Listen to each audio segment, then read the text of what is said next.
이강인의 이적설이 이어지고 있습니다. 아스널, 맨체스터 유나이티드 등 프리미어리그 명문 구단뿐 아니라 어린 시절을 보낸 스페인 리그 복귀 가능성도 거론됩니다. 아직 구체적인 이적 협상은 진행되지 않은 상황인데요. 국내 매체 스포츠 경향 보도에 따르면 이강인 본인이 PSG를 떠나고 싶어 한다고 합니다.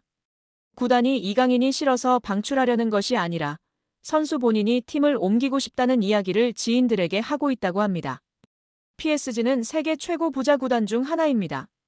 카타르 정부 산하 투자기관 카타르 스포츠 인베스트먼트가 구단을 소유하고 있습니다.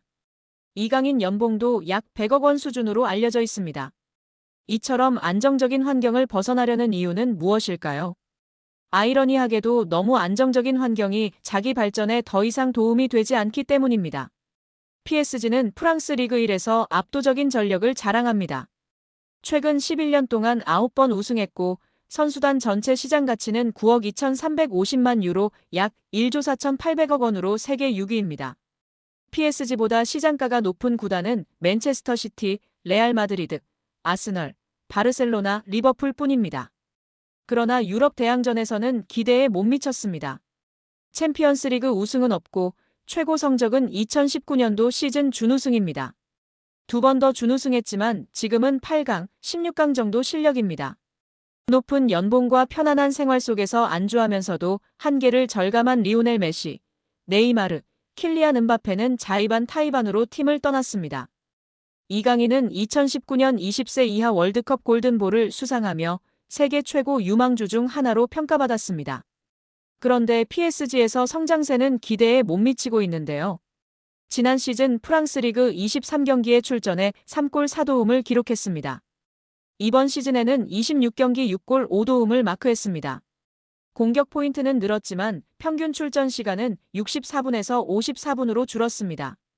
게다가 이번 시즌 6골은 모두 2024년에 나왔고 올해는 골이 없는 상황입니다. 유럽 챔피언스리그 무대에서는 지난 시즌에 9경기에 출전하였고 1골 1도움을 기록했습니다. 올 시즌에는 11경기에 나서고도 공격 포인트가 없는 상황입니다.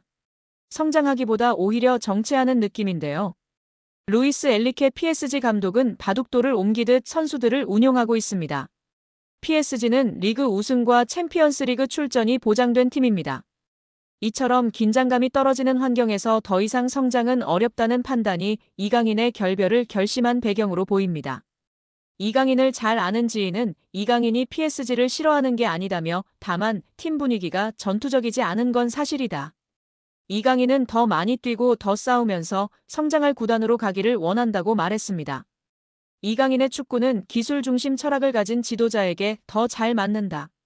아스널의 미켈 아르테타 감독, 맨유의 루벤 아모린 감독 등 기술 축구를 지향하는 감독들이 이끄는 팀으로 이적할 수도 있다는 이야기가 나오는 이유입니다.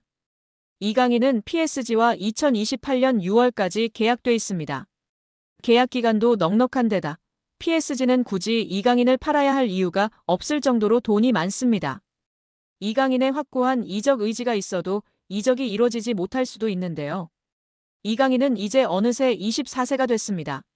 세계 최정상급 선수로 한 번 더 도약하느냐 아니면 잠재력을 다 펼치지 못한 정상급 선수로 머무느냐 기로에 지금 서 있다고 볼 수도 있습니다. 이강인은 더 높은 강도에서 더 오래 뛰고 더 강한 상대와 계속 맞서는 곳으로 가야 합니다. 성장하려면 강한 상대와 치열하게 싸워야 한다는 것은 축구뿐만 아니라 모든 영역에 적용되는 절대불변의 진리입니다. 과연 이강인 선수의 바람대로 이번 여름 이적하게 될까요? 우리 구독자 여러분들의 생각은 어떠신가요? 여기에 아센시오의 최근 기세는 놀라운 수준입니다. 빌라가 치른 직전 5경기에서 무려 7골을 기록하는 기염을 토했습니다. 기회를 찾아 PSG를 떠나 빌라 유니폼을 입은 아센시오의 선택은 현재까진 대성공입니다.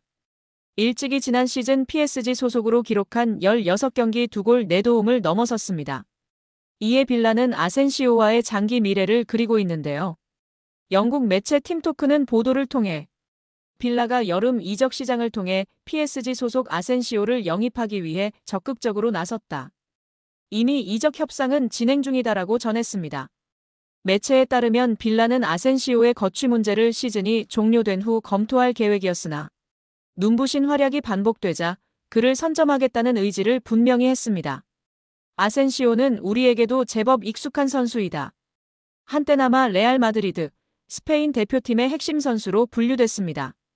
또한 마요르카, PSG를 거치며 국가대표팀, 미드필더 이강인과 한솥밥을 먹은 돈독한 사이로 잘 알려져 있습니다. 실제로 이강인은 아센시오가 지난 26라운드 첼시와의 경기에서 멀티골을 터뜨리자 자신의 소셜미디어 SNS를 통해 해당 소식을 알리며 축하 인사를 전할 만큼 돈독한 사이입니다. 믿고 따르는 우상이자 절친이라고 소개했었는데요. 아센시오의 말에 이강인 선수가 잉글랜드로 둥지를 틀까요? 2024년 6월 손흥민 선수는 한 여성 어씨로부터 충격적인 연락을 받았습니다.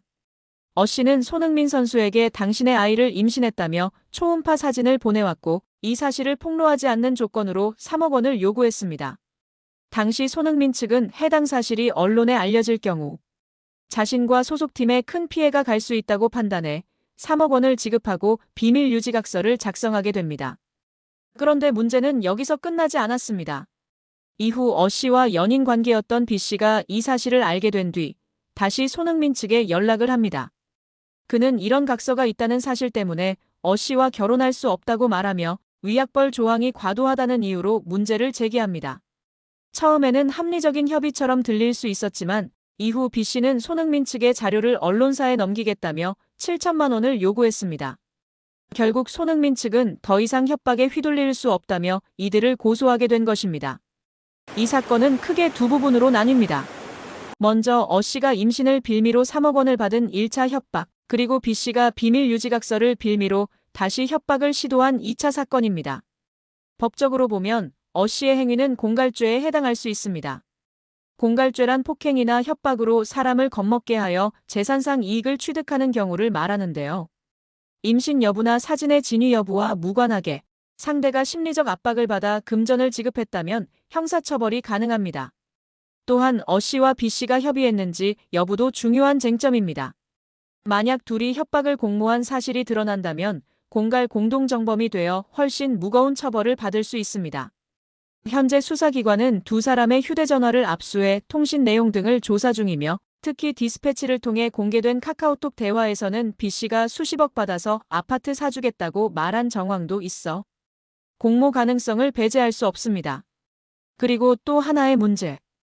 B씨는 실제로 언론사에 제보를 하겠다며 자료 제공의 대가로 2천만 원을 요구했다고 하는데요.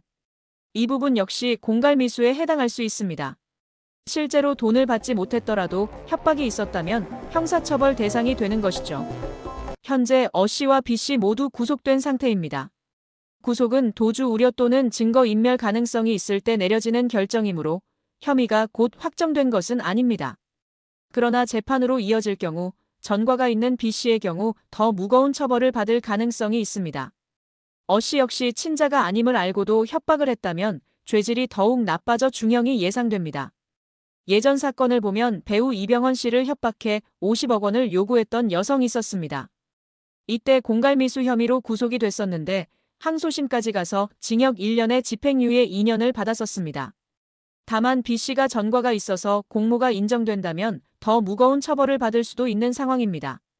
또 어씨의 경우에도 친자가 아닌 걸 알고도 협박했다거나 조작된 사진을 사용했다거나 이런 게 밝혀지면 또 죄질이 좋지 않다고 볼 수도 있어 B씨보다 더 중한 처벌을 받을 수도 있습니다.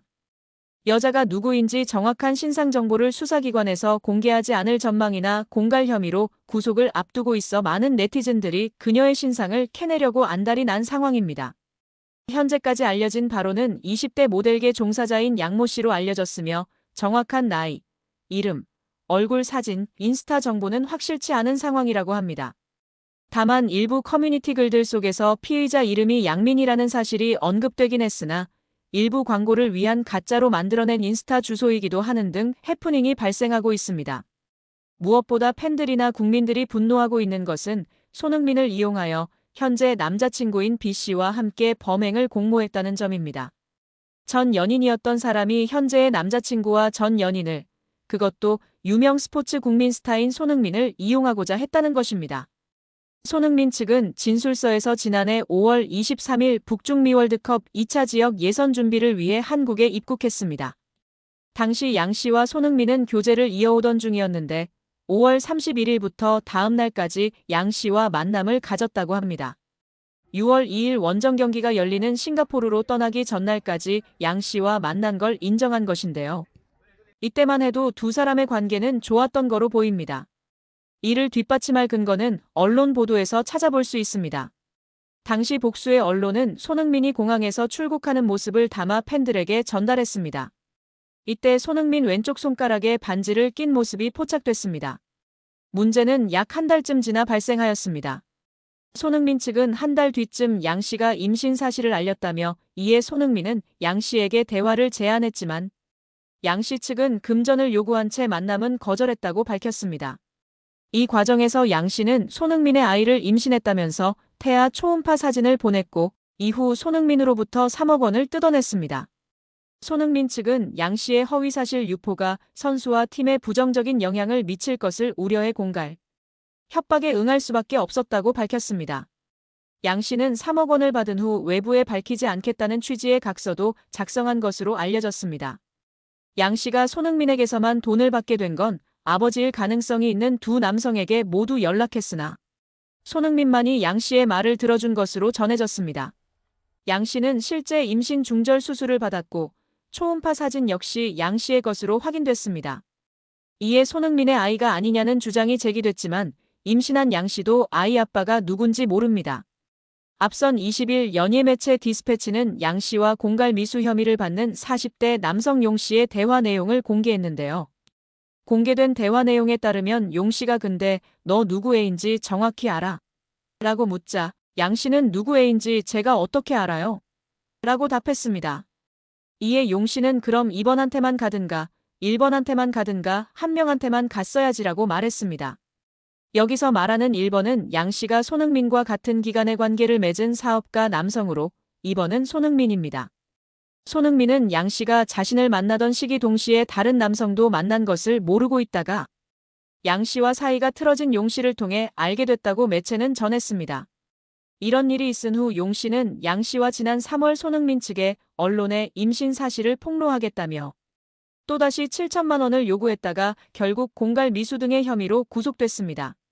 한편 경찰은 진술서를 낸 손흥민을 상대로 대면 조사를 할 계획은 없는 걸로 전해졌습니다.